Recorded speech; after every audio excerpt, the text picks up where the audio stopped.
ஆழி போல் மின்னி வலம் புரி போல் நின்றதிர்ந்து தாழாதே சார்ங்க முதைத்த சரமழை போல் வாழ உலகினில் பெய்திடாய் நாங்களும் மார்கள் நீராட மகிழ்ந்தேலோர் எம்பாவாய். நாலாவது பாசுரத்துல ஆண்டாள் என்ன சொல்றா அப்படின்னா, போன பாசுரம் மூன்றாவது பாசுரத்துல இந்த பாவை நோன்பு பண்றதுனால என்னெல்லாம் நமக்கு கிடைக்கும் அப்படிங்கறதோட கண்டினியூஷனா மழை எப்படி பெய்யணும் அப்படிங்கறத இந்த பாசுரத்துல வருணன், அதாவது ரெயின் காட் கிட்ட பிரார்த்தனை பண்ணி சொல்றா. ஆழிமழை கண்ணா ஒன்று நீ கைகரவேல், வருணதேவனை பிரார்த்தனை பண்றா. இது மாதிரி நீ எனக்கு ஒரு ஹெல்ப் பண்ணணும், ஒன்று நீ கைகரவேல். ஆழியுள் புக்கு முகர்ந்து கொடார்த்தேரி, இந்த ரெண்டு லைன்ல ஆண்டாள் முழு வாட்டர் சைக்கிளையும் சொல்றா. நம்ம எவாபரேஷன், கண்டென்சேஷன், பிரெசிபிடேஷன் படிப்போமே, அது மாதிரி ஆழியுள் புக்கு, ஆழி அப்படின்னா சமுத்திரம், அந்த சமுத்திரத்திலே ஜலத்தை எடுத்து அந்த மேகங்கள்ல தங்க வச்சு முகர்ந்து கொடார்த்தேரி, அதை மழையா வருஷி எங்க ஊர்ல ஸ்ரீவில்லிபுத்தூர்ல.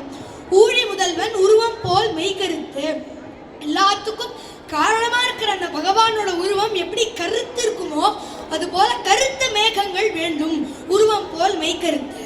பாடியன் தோளுடைய பத்மநாபன் கையில் ஆழி போல் மின்னி வலம்புரி போல் நின்றதிருந்து, பாழியன் தோளுடைய அழகான தோள்களுடைய அந்த பத்மநாபன் எவருடைய நாபிக்கமலத்துல தாமரை இருக்கோ அப்பேற்பட்ட அந்த பெருமாளோட கையில இருக்கிற அந்த சக்கரம் போல மின்னல் வெட்டணுமா, வலம்புரி போல் நின்று அதிர்ந்து. தண்டர், அந்த தண்டர் வரும்பொழுதே அந்த சத்தம் வரும் இல்லையா, அது மாதிரி சங்கம் வரும்போது அந்த சங்கநாதம் மாதிரி அந்த தண்டரோட சத்தம் இருக்கணும். ஆழி போல் மின்னி வலம்புரி போல் நின்று அதிர்ந்து. தாழாதே சார்ங்கம் உதைத்த சரமழை போல், சாரங்கம் பெருமாளோட வில்லான அந்த சாரங்கத்திலேருந்தே எப்படி சரமழை அம்புக்கள்லாம் எப்படி மழை மாதிரி பாயுமோ அது மாதிரி மழை வரணும் அப்படின்னு ஆண்டாள். அப்புறம் திடீர்னு தோணிது ஆண்டாளுக்கு, என்னடா இது நம்ம இவ்வளோ டிஸ்கிரைப் பண்ணிட்டோமே, எங்கேயா சென்னையில் மிச்சாங் புயல் வந்த மாதிரி ஸ்ரீவில்லிபுத்தூர்லேயே வந்துட போகிறது அப்படிங்கிறதுனால வாழ உலகினில் பெய்திடாய், நாங்களாம் இருக்கிற மாதிரி உலகில் பெய்யணும் மழை. மார்கழி நீராட மகிழ்ந்தேலோ ரெம்பாவாய், நாங்களாம் அந்த மார்கழி மாசத்துல நீராடுறதுக்கு ஒரு ஹெல்ப் பண்ற மாதிரி மழை பெய்யணும் அப்படின்னு ஆண்டாள் இந்த நாலாவது பாசுரத்தை சொல்றா. இந்த பாசுரமே தமிழ் டீச்சருக்குலாம் ரொம்ப பிடிச்ச பாசுரம். ஏன்னா இதுல 11 நகரம் வருது.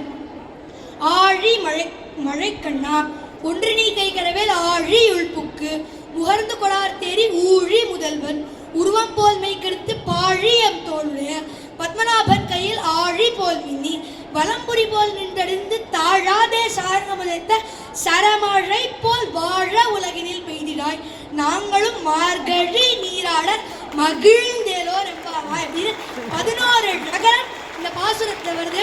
நம்மளும் இந்த பாசுரத்தை மார்கழி மாசத்தை சொல்லி மகிழ்ந்தேலோ ரெம்பாவாய் என்று இந்த 4வது பாசுரத்தை ஆண்டாள் தலை கட்டுகிறார். ஆண்டாள் திருவடிகளே சரணம்.